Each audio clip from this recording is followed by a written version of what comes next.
The great hall was silent. Every being in the massive room held their breath as the final numbers appeared on the giant screen above them. 847 species voted no. Only one, humanity, said yes.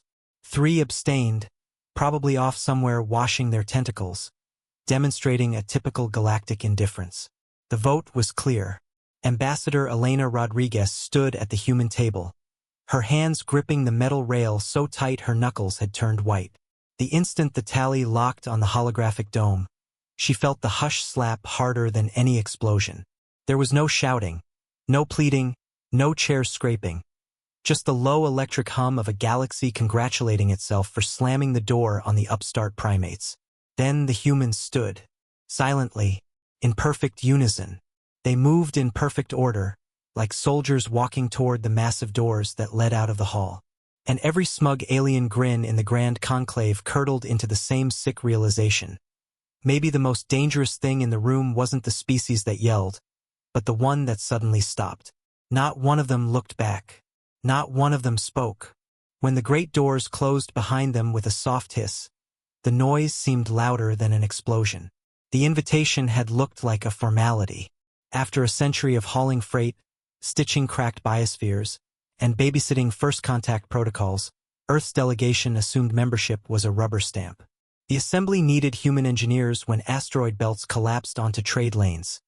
They needed human medics when plagues slipped past biofilters. Humanity, young and reckless, kept saying yes before the question finished. Elena felt her heart sink. She had spent 3 years on this space station working day and night to prove that humanity deserved a place among the stars. All of it had been for nothing. So when the agenda packet arrived labeled Determination of Species Threat Level, Elena assumed it was bureaucratic housekeeping. Instead, she found a referendum on whether Homo sapiens, barely 2 centuries post-FTL, deserved official recognition or permanent probation. The hall erupted in sounds of approval at the outcome. They had all agreed on one thing: humans were simply too young, too wild, and too dangerous to be trusted with full membership in galactic society. The speeches leading up to this were polite, of course. Too emotional, the Kthar clicked. Too expansionist, the Vorthak thrummed. Too prone to unpredictable leaps in technology, the Thymire delegates whispered, recalling how Earth had reverse-engineered their quantum drives in a single generation. Behind the velvet gloves, the message was raw: we will decide if your species is house-trained enough to sit at the adult table. Elena countered with statistics: casualty rates on joint rescue missions, economic boosts on stations where humans open markets, diplomatic successes brokered by her team. She ended with the line every species claimed to cherish: judge us by what we've done together. They judged anyway. 847-1. The ultimate unfriend. In that moment, Elena remembered something her grandfather once barked during a bar fight back in Michoacan: never waste words on people who've already decided your prey. She pressed the mute stud on her translator, turned to her 12-person team, and simply nodded. They rose. Capes, medals, compads, all left on the benches like abandoned toys.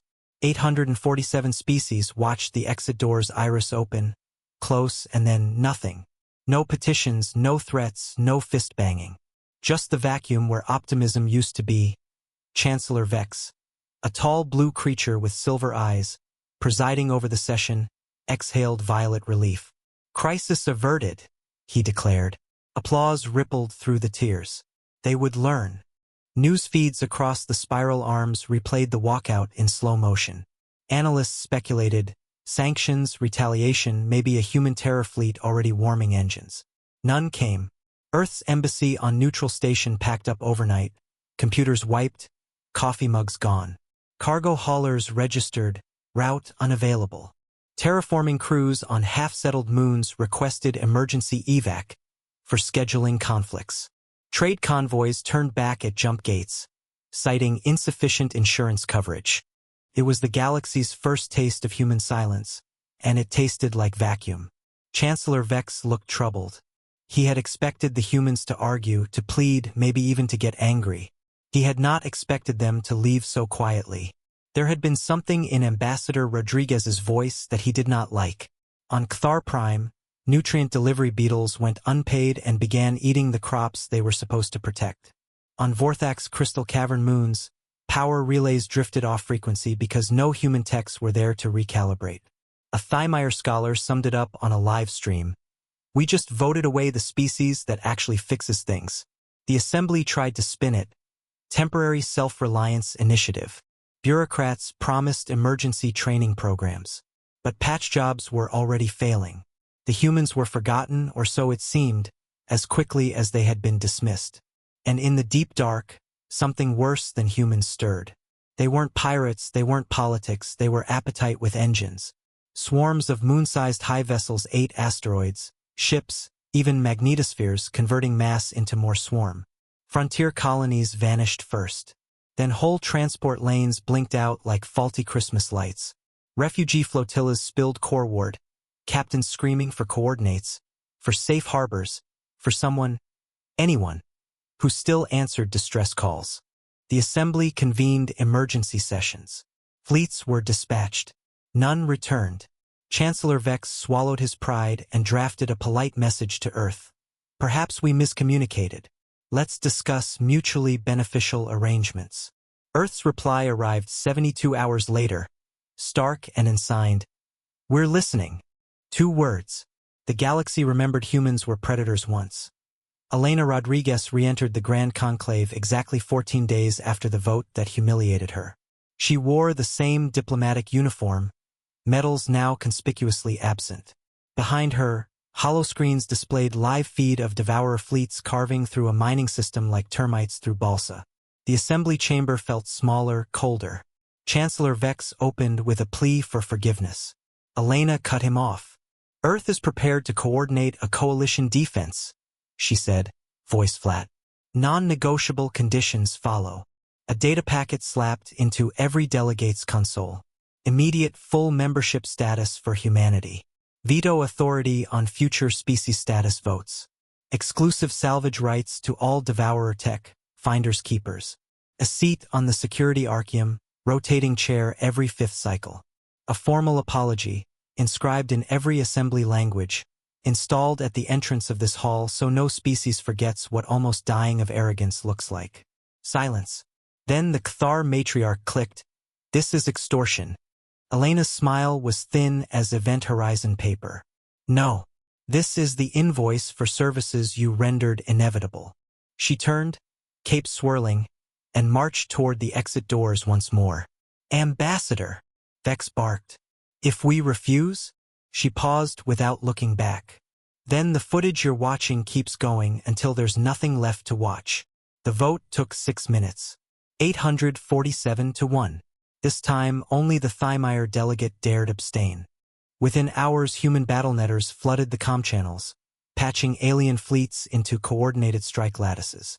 Earth carriers, boxy, ugly, absurdly efficient, speared into Devourer flanks while Cthar gunships laid overlapping fields of fire. Vorthak crystal cruisers amplified human jamming frequencies until the swarm's hive mind sang like shattered glass. For the first time in galactic history, every species fought under a single tactical doctrine written by human officers who still called artillery boomsticks. The Devourers, used to biting soft logistics, hit a wall of teeth. Pushback became rout. Rout became harvest. Human marines boarded derelict hive ships, planting demolition charges with the same casual grace they once used to install jumpgate comms. Alien war correspondents live-streamed the footage and watched ratings explode. In 3 weeks, the swarm fractured. In 5, the remnants fled beyond the rim, chased by mixed-species hunter-killer packs led, of course, by human captains who refused to let a good crisis go to waste. The galaxy exhaled. Then it read the casualty lists. Human losses, 4%. Every other species combined, 38%. Numbers don't lie. They intimidate. Peace accords were signed aboard the human dreadnought Bastion. Delegates stepped onto a warship larger than some moons, crewed by teenagers who called admirals sir or ma'am, and never bowed because spinal implants made it impolite. Chancellor Vex approached Elena with a crystal data slate. The apology, etched and glowing. She scanned it, then tucked it under her arm. "We'll display it prominently," she said. Right next to the new plaque, member species 001, Homo sapiens, admitted unanimously. Vex attempted levity. You humans forgive slowly. Elena shook her head. We forgive just fine. We just invoice faster. Across the spiral arms, markets reopened. Shipping lanes thrummed. Refugees returned home. But something had shifted. Children of every species now played games where humans were the heroes who walked away, then came back with bigger guns and better terms. Economists labeled it the human premium, an across-the-board surcharge for insurance on any project that might one day need saving by Earth. Earth accepted the compliment, cashed the checks, and kept building bigger engines because the next swarm might be craftier. Or the next vote might be 848-0. Either way, humanity vowed never to be the only species in the room that needed friends more than self-respect. If this hit you the way a railgun hits hull plating, smash that like and drop a comment telling us which alien delegate you'd have loved to see sweat. Subscribe for more HFY stories where the monkeys from Seoul remind the galaxy that quiet doesn't mean harmless. It just means the safety's off, so remember. Votes can be tallied, prejudices can be lobbied, and doors can be slammed. But when humans choose silence over shouting, the universe learns a primal lesson etched in starlight. Never mistake the species that stays to argue for the one that walks out to build a bigger stick. Because next time the assembly tallies, the only numbers that might truly matter are the ones counting down on a warhead stamped, "Made on Earth."